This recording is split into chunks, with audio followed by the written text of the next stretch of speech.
ایسی کوئی حکومت نہیں دیکھنا چاہتے تھے جس کا سٹانس سامراجی بلاک کے خلاف ہو.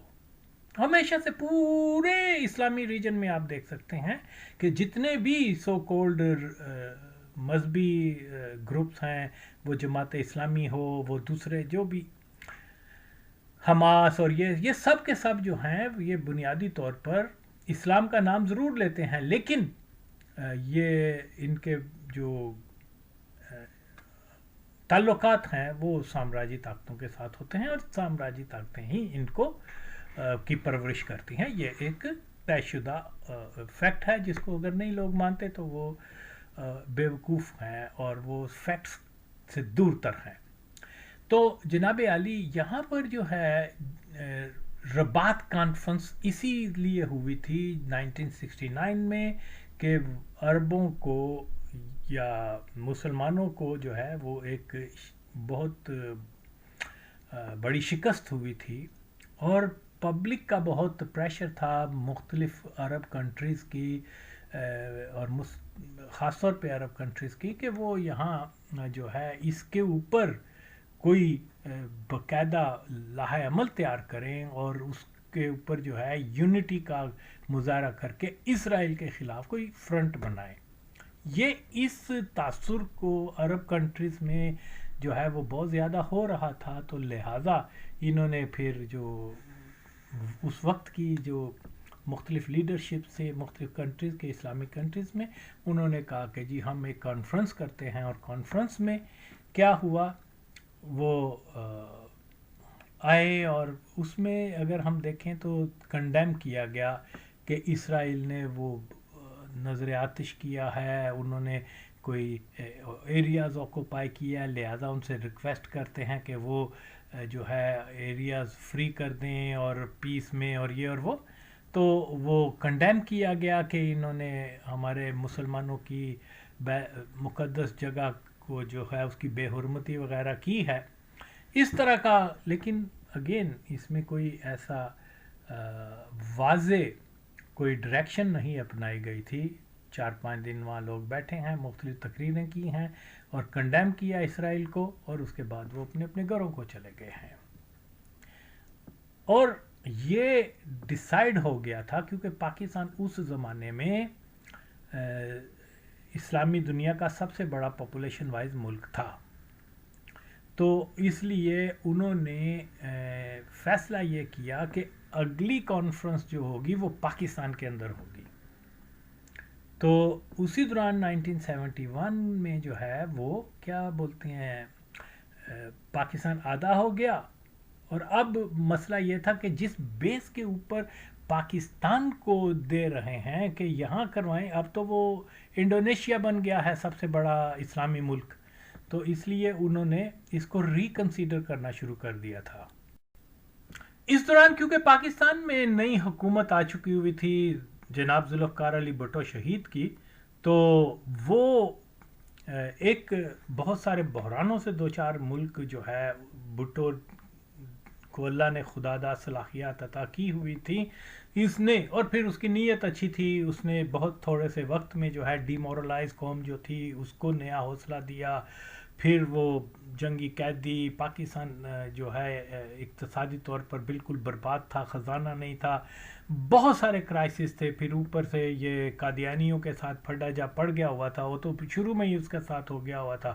وہ قادیانی جو ہیں کبھی پولیس سٹرائک کروا دیتے تھے، کبھی ایئر فورس سے بھٹو کے اوپر کوئی مسئلہ کھڑا کر دیتے تھے، کبھی سیٹھ عابد قادیانی جو ہے وہ حرامزادہ بھٹو کو اسیسینیٹ کرنے کے، یعنی اس طرح سے بہت ساری چیزیں تھیں. اب ان کی کیا میں ڈیٹیل میں جاؤں، تو یہ چیزیں کیونکہ آج جو ہیں وہ دبا دی گئی ہوئی ہیں، ان چیزوں کو نہیں بتایا جاتا. خیر لیکن چلیں جو کچھ ہمیں پتہ ہے ہم شیئر کرتے ہیں اس مختصر سے وقت میں. تو یہ پھر اس کے بعد ذوالفقار علی بھٹو نے فوراً جو ہے اسلامی کنٹری سے، وہ یہ ہوتی ہے لیڈرشپ، اس نے ریئلائز کر لیا تھا کہ جو ہے اسلامی کنٹریز میں پوٹینشیل ہیں، ان کے پاس وسائل ہیں، مین پاور ہے یہ، لیکن لیک آف ویژن ہے، لیک آف ڈائریکشن ہے. تو پھر وہ انڈونیشیا سے لے کے موراکو تک ہر ملک میں گیا، وہاں اس نے طوفانی دورے کیے یہ سارے،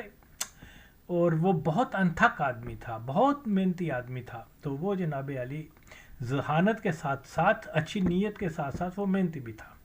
سی تو یہاں ہم دیکھتے ہیں کہ وہ جب وہاں الجزائر گیا ہے، مختلف لیبیا، شام وغیرہ، تو سب نے اس کو یہی کہا کہ بھئی 74 جو ہے وہ نیکسٹ جو ہے پاکستان نے کانفرنس کروانی ہے، لیکن آپ کا ملک جو ہے اتنے بحرانوں سے دوچار ہے، یہ وہ، تو ہم نہیں سمجھتے کہ آپ اس پوزیشن میں ہیں کہ آپ وہاں یہ منعقد کروا سکیں یہ اسلامی کانفرنس. لیکن وہاں ذوالفقار علی بھٹو نے جو ہے اسٹینڈ لیا، اس نے کہا نہیں کوئی نہیں، ہماری قوم کی روایت ہے کہ ہم لوگ مہمان نواز ہیں، اور ہر چیز جو ہے ہم اپنی وی ول شو یور بیسٹ. تو کرائسس اپنی جگہ پر ہیں، ٹھیک ہے، مشکلات ہیں، سب کچھ ہیں. یہ بہت بڑی ذمہ داری ہے کہ پوری دنیا کے اسلامی کنٹریز کے ہیڈ آف سٹیٹس وہاں آئیں گے اور ہم ان کو ہوسٹ کریں گے. ڈیفیکلٹ ٹاسک ہے، لیکن ہمارے میں ول پاور ہے، ہم کریں گے، آپ کے تعاون کی ضرورت ہے. تو یہ چیز جو تھی، اس چیز سے ذوالفقار، اور کیونکہ پھر اسی دوران 73 میں عرب اگین اسرائیل مسلم جنگ ہو گئی. تو اس کے بعد کیا ہوا، جو بھٹو نے کرجیس سٹیپس لیے اور پھر ایک واضح طور پر جو، حالانکہ جب یہ جنگ شروع ہوئی ہے تو اس سے کچھ دن پہلے ذوالفقار علی بھٹو امریکہ سے بڑے معاہدے وغیرہ اور وہ مطلب ساری چیزیں سیٹل کر کے آیا ہوا تھا. لیکن جیسے ہی جنگ ہوئی اس نے کہا نہیں، مجھے ان کی پرواہ نہیں ہے کہ امریکہ کے ساتھ میری کیا ڈیل ہوئی ہے، یہاں مسئلہ میری مسلم ممالک کا ہے، عرب ممالک کا ہے، اور ہم نے مسلمانوں کے ساتھ کھڑا ہونا ہے، ہم پہلے مسلمان ہیں. تو بھٹو واز بیسیکلی اسلامسٹ، جس کو میں بتا چکا ہوں، جو حرامزادے آ کے یہ کہتے ہیں کہ جی وہ یہ تھا، وہ تھا، وہ یہ تھا. نہیں، وہ غلط ہے، سب غلط ہے، جو میں کہہ رہا ہوں وہی درست ہے.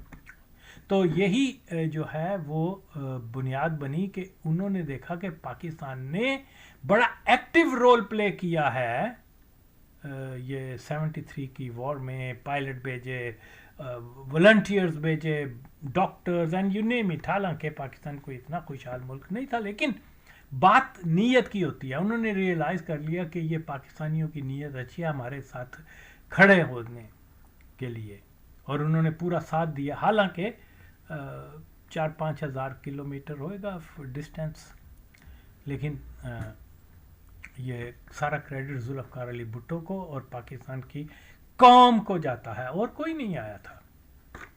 تو اب یہ پھر اس کے بعد تو پھر جو ہے ضرورت بن گئی کہ جو نیکسٹ کانفرنس ہوگی وہ پاکستان کے اندر ہوگی. اوکے، یہاں پاکستان کا امیج بہت بہتر ہوا. اسی اسنا جب 1974 کی اکتوبر 74 کی جو جنگ شروع ہو گئی ہے مابین ایجپٹ اور اسرائیل، اور پھر ساتھ میں سیریا، اور جس میں یہ ہے کہ ان کو زیادہ تر جو فنانشل اور ویپن کی جو سپلائی رہی وہ لیبیا کی طرف سے رہی تھی. تو بہرحال یہ اس میں کیونکہ ان کے پاس اسرائیل جو ہے وہ ٹوٹل ویسٹرن ٹیکنالوجی کے اوپر بیس کر رہا تھا، تو ان کے پاس رشین طیارے تھے، رشین، اور خاص طور پہ جب صحرائے سینا میں جو ہے وہ ایجپشن آرمی نے جو ہے وہ راکٹ لانچر وغیرہ، اگرچہ یہ پریمیٹیو قسم کی ٹیکنالوجی تھی، ان راکٹ لانچر کی مینول زیادہ تھے، تو وہ پھر بھی اس کے باوجود انہوں نے اسرائیل کے ٹینکوں کو شدید نقصان پہنچایا، اور وہاں پر جو ہے ان کو اسرائیل کو کافی نقصان اٹھانا پڑا تھا. اور اسی طریقے سے جو ہے یہ جو تاثر تھا کہ اسرائیل ناقابل شکست ہے یا اس کا مقابلہ نہیں کیا جا سکتا، 74 کی وار کے اندر یہ برم ان کا ٹوٹ گیا. اگین وہ مکمل طور پہ جو جنگ کا مقصد تھا وہ اچیو نہیں کر سکے. سب سے پہلے کہ فلسطین کی ریاست، فلسطین آزاد وہ نہیں ہو سکا، اور جو آکوپائڈ ٹیریٹریز تھیں 67 کی وار میں وہ بھی تو اس طریقے سے مکمل طور پہ جو ہے وہ اچیو نہیں کر سکے. لیکن اب یہاں جو چیز دیکھنے والی ہے کہ عرب اس زمانے میں جو ہے دو عرب کنٹریز جو ہیں مختلف کنٹریز دو بلاک میں ڈیوائیڈ ہوئی تھی.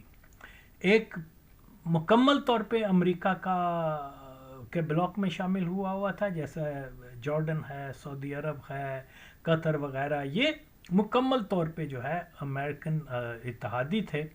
امریکن اتحادی ہونے کا مطلب یہ ہے کہ یہودیوں کے اتحادی تھے. اور دوسرا جو ہے وہ لیبیا تھا، سیریا تھا، یہ جو ہیں یہ خاص طور پہ، اور پھر کیا بولتے ہیں ایجپٹ بھی، ان کی جو نزدیکی تھی وہ سوویت کمیونسٹ بلاک کے ساتھ تھی، کیونکہ ظاہر ہے اسلحہ وہیں سے ان کو مل رہا تھا، اور وہاں رشین ایڈوائزر وغیرہ بھی تھے اور وہ ان کو مطلب مدد کرتے تھے. پھر یہ مطلب کولڈ وار کے زمانے میں جو ہے عرب کنٹریز دو بلاک میں ڈیوائیڈ ہوئی تھی. ایک یہاں جو لیبیا وغیرہ کی لیڈرشپ تھی یہ ریڈیکل ٹائپ لیڈرشپ تھی. سامراج مخالف تھی، اسرائیل مخالف تھی اور امریکہ مخالف تھی. تو دوسری طرف بالکل اس کے اپوزٹ تھا. تو اس لیے جو ہے یہاں مسلمانوں کے اندر اسی زمانے میں دو گروپ بن چکے ہوئے تھے، ایک پرو امریکن اور ایک جو ہے پرو رشیا تو نہیں لیکن نزدیکی رشین سے تھی. کہ ظاہر ہے کہ اس وقت جو ہے رشین کا اتحادی ہونے کا مطلب ایک تھریٹ تھا امریکنز کو یا ویسٹ والوں کو کہ اگر آپ نے بھرپور ہم پر حملہ کیا تو رشیا از دیئر ٹو مطلب ہمارے لیے کھڑا ہوگا اور ہم اس کے بلاک میں آئیے، وہ جو بھی تھا بہرحال. تو اس لیے آپ دیکھتے ہیں کہ اس تھرو آؤٹ کولڈ وار کے اندر جب یہ زمانہ رہا ہے امریکن فوجیں جو ہیں وہ براہ راست جیسے عراق میں آ گئیں، دوسرے افغانستان چلے گئے، جنگ ونگ کرنا شروع کر دیا، آکوپائی کرنا شروع کر دیا، سیریا میں آ گئے، یہ وہ اس میں جو ہے یہ نہیں ہو سکا کولڈ وار میں، اگرچہ وہ اسرائیل کو مدد کرتے رہے. یہاں یہ بات بھی سمجھنا بہت ضروری ہے کہ سیریا وغیرہ میں جو ہے کیونکہ اسرائیل کو ہمیشہ سے ایڈوانٹیج جو رہا ہے وہ اس کی فضائیہ کا رہا ہے. تو اس لیے جو سیریا نے خاص طور پر جو ہے وہاں پر جو anti aircraft missile system جو تھے جو کافی ایڈوانس تھے وہ رشیا کے تھے. اور یہ مطلب کئی بار جو ہے اسرائیلی ایئر فورس نے کوشش کی ہے ان کو بم مارنے کی یہ وہ، لیکن وہ ہمیشہ کئی بار ان کے طیارے جو ایون F-16 بھی جو تھا جو بہت ایڈوانس تھا اس زمانے میں، سب سے ایڈوانس تھا، وہ بھی انہوں نے شوٹ ڈاؤن کیے ہوئے ہیں. تو یہاں جو ہے ڈیفینس پیکٹ ان کا تھا یا نہیں، لیکن جو عرب مصر وغیرہ یہ سارے ہیویلی ڈیپینڈ کر رہے تھے رشین ٹیکنالوجی کے اوپر، کیونکہ ظاہر ہے کہ ایڈوانس ویپن جو امریکہ تو ان کو دے گا نہیں کیونکہ وہ اسرائیل کے خلاف ہوں گے یا برطانیہ وغیرہ. تو اس لیے یہ ایک طرح کے اتحادی تھے. تو اس لیے امریکن بوٹس کبھی بھی اس زمانے میں ایسے آکوپائی نہیں کر سکے کہ جیسے آ کے انہوں نے بعد میں جب after the collapse of Soviet union. یہ یعنی ہسٹوریکل فیکٹس ہیں، ہمیں ان سے آنکھ نہیں بند کرنی چاہیے.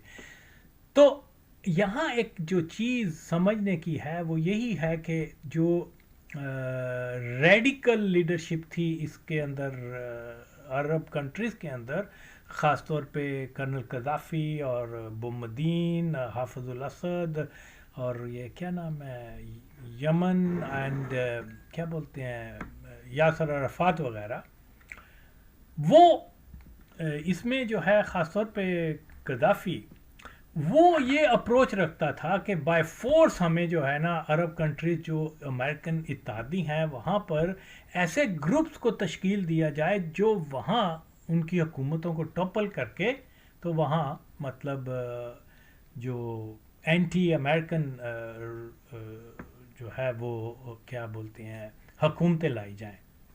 تو اس کے لیے یقیناً اور یقیناً سعودی عرب کے بھی بہت سارے گروپس جو ہیں وہاں پر کیا بولتے ہیں مصر میں لیبیا میں ان کو باقاعدہ ٹریننگ دی جاتی تھی. اور جب میں 1980 میں وہاں گیا ہوا تھا تو اسی کیمپ میں کیا نام ہے معسکر ناصر میں بہت سارے گروپ سے جو کیا سعودی عرب کی جو ریجن جو یمن کے ساتھ لگتا ہے وہاں ان کو ٹریننگ دی جاتی تھی. ٹریننگ اس لیے کہ یہاں ایک ایسی ملیشیا تیار کر دی جائے جو کہ وہاں کوئی انقلاب ہو تو یہ اوور وہ کر لیں. یہ ایک اٹیمپٹ تھی, یہ ایک سوچ تھی کہ ان ساری جارڈن کی حکومت کو, سعودی عرب کی حکومت کو, مصر جو بھی یہ امریکن بلاک میں تھے وہاں پر ریولوشن لا کر تو ان کی جگہ ان کو جو ہے نا وہ اینٹی امریکن حکومتیں وہاں قائم کر دی جائیں. اور اس میں سب سے زیادہ جو ہے انیشیٹو کون لے رہا تھا؟ Colonel Gaddafi. اور اس کے ساتھ ظاہر ہے دوسرے ممالک کی بھی انڈرسٹینڈنگ تھی لیکن فرنٹ کے اوپر قذافی تھا. تو کیونکہ پاکستان کا جو ذوالفقار علی بھٹو اس کا زیادہ نزدیکی جو تھی, یہ جن کو سو کولڈ ہم ریڈیکل یا نیشنلسٹ پروگریسو اشتراکی leadership of the Arab world, وہ اس کے ساتھ زیادہ ان ٹچ تھا ذوالفقار علی بھٹو. یعنی اس کے پرسنل دوستی تھی بھٹو کی اسد کے ساتھ, قذافی کے ساتھ, بومدین کے ساتھ, اور اسی طرح سے دیگر جو رہنما تھے. تو ذوالفقار علی بھٹو نے جب ان کے ویوز قذافی وغیرہ کے یہ سنے کہ وہ وہاں ریولوشن کا یہ وہ, تو اس نے کہا یہ بڑا ریڈیکل ہے. اور پھر یہ ایک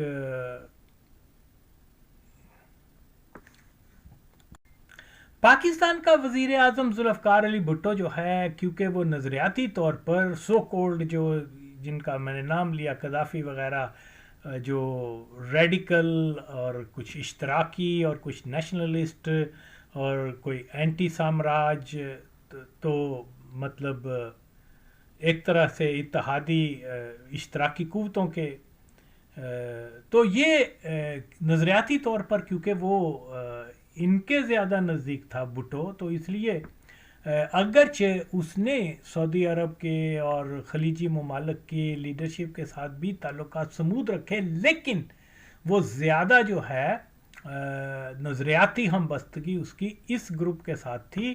تو یہ بھٹو کا یہ آئیڈیا تھا کہ دیکھیے ریولوشن اگر وہاں فیل ہو جائیں گے تو پھر وہاں مزید جو ایسی پرو اسرائیل یا امریکن حکومتیں وہ پالیسی اپنا لیں گی سعودی عرب کی کہ جو براہ راست جو ہے کلیش شروع ہو جائے گا بٹوین آپ عرب کنٹریز کے درمیان میں لیڈرشپ کے لیے اور نظریاتی طور پر وہ, تو بہتر اس کا حل یہ ہے کہ ہم کوشش کر کے ایک اسلامی جو آئیڈیالوجی ہے, ایک اسلامی بلاک کے اوپر ان کو جو ہے فورس کریں کہ یہ سامراجی بلاک کی بجائے, امریکی بلاک کی بجائے, یہ اس بلاک میں آ کے ایک اہم رول ادا کریں اور ان کو ہم آئسولیٹ کر سکتے ہیں. اسی طرح سے بھٹو صاحب نے کہا کہ میں اس سے آغاز کرتا ہوں کہ یونٹی کے لیے ضروری ہے کہ ہم سب اکٹھے ہوں. تو میں مجیب الرحمان کے ساتھ اپنے تعلقات سمود کرتا ہوں اور افغانستان کے ساتھ اپنے تعلقات بہتر کرتا ہوں, اور آپ بھی ایک دم جو ہے اس سعودی عرب خلیجی وغیرہ کے خلاف اس طرح نہ جائیں, ان کو ہم اپنے بلاک میں کھینچ کر لاتے ہیں. تو اس پالیسی کے تحت جو ہے انہوں نے 1974 کی جو کانفرنس تھی اس میں مین پلیئر کون تھے؟ اس میں بھٹو تھا, اس میں کیا بولتے ہیں قذافی تھا, بومدین تھا, یاسر عرفات تھا اور حافظ الاسد وغیرہ. یہ لیڈرشپ تھی جنہوں نے ان کو جو ہے یہاں لاہور میں جو کانفرنس کروانے کے لیے، اور اس کے ایم جو ہیں وہ ان میں سے سب سے اہم یہ تھا کہ ہم اسلامی بلاک بناتے ہیں، اور جب ہم اسلامی بلاک کا نام لیں گے تو یہ سعودی عرب وغیرہ یہ اس پوزیشن میں نہیں ہوں گے کہ اٹھ کے اس کی حمایت مخالفت شروع کر دیں گے. ان کو بادلنا خواستہ ہمارے ساتھ چلنا پڑے گا کیونکہ نام امت کا اور اسلام کا آ گیا ہے. تو ہم یہ طریقہ استعمال کرتے ہیں، اور آپ نے دیکھا کہ یہاں پھر وہی بات ہے. پرابلم کیا ہے کہ یہاں ہمیں یہی تاثر دیا جاتا ہے کہ یہ حافظ کیا نام ہے، شاہ فیصل جو ہے وہ اسلامی کانفرنس کروانے میں اس نے سارا پیسہ لگایا، وہی بندہ تھا، وہی اسرائیل کے خلاف تھا، وہی قادیانیوں کے خلاف تھا، وہی جو ہے ریڈیکل اسلام کا فالوور تھا، اور وہ جناب مسلم امہ کے لیے یہ وہ. اس کی دو وجوہات ہیں. ایک تو بنیادی طور پہ وہ قادیانی تھا. قادیانی اس لیے تھا کہ اس نے قادیانیوں کے پیچھے نمازیں پڑھی ہوئی ہیں. قادیانی اس لیے تھا کہ اس نے اپنی تقریر میں لندن میں 1935 میں 1939 میں یہ کہا ہے کہ یہ قادیانی جو ہیں سب سے زیادہ اسلام پھیلانے میں اپنا کردار ادا کر رہے ہیں. قادیانی اس لیے تھا کہ وہ جناب قادیانیوں کی جتنے فنانشل سپورٹ کر رہا تھا. اوکے، نہ صرف یہ بلکہ اس کے پہلے بھی جو بادشاہ تھے وہ بھی اسی طرح کر رہے تھے، جو بعد میں ہیں وہ بھی اسی طرح کر رہے ہیں. تو بیعت کی نہ کی مرضی، بیعت کی نہ کی مرضی ہے. اوکے، تو یعنی قادیانیوں کو یہ کہنا کہ انہوں نے اسلام کی خدمت کی ہے اور ان کے عبادت گاہ میں جا کے ان کے پیچھے نمازیں پڑھنا کیا ہے؟ کفر ہے کہ نہیں؟ قادیانیت ہے کہ نہیں؟ اس لیے تو یہ جناب علی کیونکہ اپنے بندوں کو ہر جگہ ہیرو بنا کر کوشش کرتے ہیں، چاہے یہ بتا دیں کہ جی اس کا سٹانس جو ہے وہ اینٹی قادیانی تھا، چاہے وہ بتا دیں کہ جی قادیانیوں کا سخت مخالف تھا. فار ایگزامپل ضیاء اللہ کی مثال آپ کے سامنے ہے، کہتے ہیں جی وہ قادیانیت کا سب سے بڑا دشمن تھا، حالانکہ سب سے زیادہ قادیانیت کی خدمت کرنے والا پوری ہسٹری آف قادیان میں وہ ضیاء اللہ کا ہے. اوکے، ریوائول آف قادیانیت ان پاکستان، اس کا سب کریڈٹ ضیاء کو جاتا ہے. اتنی زیادہ خدمت نہ مرزا محمود نے قادیانی کی ہے، نہ آئندہ کوئی کر سکے گا. لیکن یہ ان کے ٹیکٹس ہوتے ہیں، ہمارے لوگ ان چیزوں کو نہیں سمجھتے. تو یہاں میں اس کو بتانا یہ چاہ رہا ہوں کہ یہ جو کیا نام ہے وجاہت، یہ جو قادیانی حرامزادہ ہے، یہاں ہر کوئی قادیانی اٹھ کر جو ہے نا، وہ جب بھی بات ہوتی ہے جی وہ it started all from this اسلامی کانفرنس آف 74، وہ تو اس لیے کی گئی تھی کہ مرزائیوں کو نان مسلم ڈکلیئر کیا جائے، اور یہ اس کے پیچھے جو ہے مین رول کس نے پلے کیا؟ وہ شاہ فیصل میں، کیونکہ شاہ فیصل قادیانیوں کا سخت مخالف تھا، حالانکہ وہ بینچوت خود قادیانی تھا. یعنی یہ چیزیں الحمدللہ میرے ذریعے جو ہے لوگوں تک پہنچ رہی ہیں، اور میں ان قادیانیوں کو، یہ جو کتے ان کے آ کے ڈس انفارمیشن پھیلاتے ہیں، خواہ وہ اوریا مقبول جان کی شکل میں ہو، خواہ وہ وجاہت کی شکل میں ہو، یا وہ لال ٹوپی والے مسخرے کی شکل میں ہو، میں ان سب کو جو ہے رونتا جاؤں گا، خواہ وہ مزمل ہو، خواہ کوئی ہو. یہ جھوٹ بولتے ہیں اور میں سچ بول رہا ہوں، اور اسی لیے میری کسی ایک بات کو تو دیکھیے. اب آپ یہ سنیں، یہ کیا بولتے ہیں، وجاہت کیا بکواس کرتا ہے. تو یہ مڈل ایسٹ کے ساتھ جو تنازع ہے وہ 79 سے شروع نہیں ہوا. یہ مشرقی وسطی میں بالادستی کا معاملہ ہے. ایران اور سعودی عرب دنیا کی تیل پیدا کرنے والی قوموں میں بہت اوپر آتے ہیں. آپ کو یاد ہوگا کہ فیبرری 1974 میں پاکستان میں اسلامی سربراہ کانفرنس ہوئی. اس میں شاہ ایران نہیں آئے تھے، نہیں آئے تھے نا، اسی لیے نہیں آئے تھے کہ وہ کانفرنس جو ہے وہ جسے کہتے ہیں نا کہ آسپیسز زیر اہتمام شاہ فیصل ہو، تو 79 والا قصہ سارا خرچہ انہوں نے اٹھایا تھا. پیچھے چلا گیا نا تھوڑا سا، اس سے بھی پیچھے جایا جا سکتا ہے. 79 میں کیا ہوا ہے؟